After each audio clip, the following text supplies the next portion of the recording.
Nous commençons par d'abord nous indigner de la situation qui prévaut au niveau du ministère de la fonction publique, du travail et des relations avec les institutions. Parce qu'il est inacceptable que des citoyens sénégalais qui ont consacré 30 à 40 ans de service, de bons et loyaux services à leur nation, que cela soit aujourd'hui en train de broyer du noir. Des agents de l'État qui sont admis à la retraite depuis le mois de février se retrouvent sans salaire et sans pension de retraite. Et tous les jours, le ministère est envoyé par des veuves de ces retraités ou même par des retraités eux-mêmes ou par des mutilés de guerre. Nous avons jugé que c'est une situation inadmissible. La faute à un défaut de publication du décret d'attribution d'un ministre.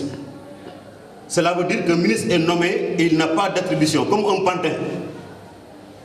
Il ne peut prendre aucun acte, même un acte de radiation de la fonction publique de quelqu'un qui est admis à la retraite.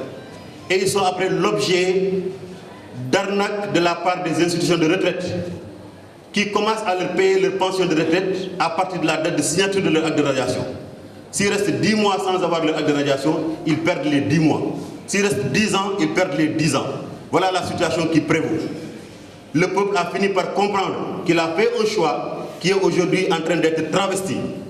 Il y a eu un changement d'homme et non de pratiques abjectes qui ont pour nom le dilatoire, le manque de concertation et le faire semblant.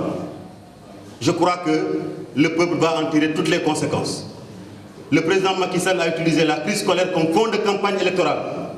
Et depuis qu'il est élu président de la République, il n'a jamais prononcé le nom de l'école. Là également, nous en prenons acte. Il faudrait qu'aujourd'hui, que l'on comprenne que les enseignants ont plus d'un tour dans leur sac. La situation qui prévaut et qu'ils savent très bien, c'est que les élèves qu'on a accepté d'évaluer ne sont pas à mesure d'entrer en possession de leur bulletin du premier semestre. Si ça doit continuer jusque pendant les examens, on continuera. Et s'il faut aller aux examens, on ira aux examens. Mais la manière avec laquelle on ira aux examens, nous le savons. On ne va pas boycotter les examens de fin d'année. On ira sans doute des élèves. Et la manière de participer à ces examens-là également, nous le saurons. Et au mois venu, nous allons le communiquer. Il y avait une rencontre qui est prévue le 19 juin 2012. Que nous avons appelé la rencontre de la dernière chance pour sauver l'école. Macky Sall et ses ministres ont préféré renoncer à cette rencontre pour aller en campagne électorale. Il faut qu'au moins on sache tirer les leçons du passé.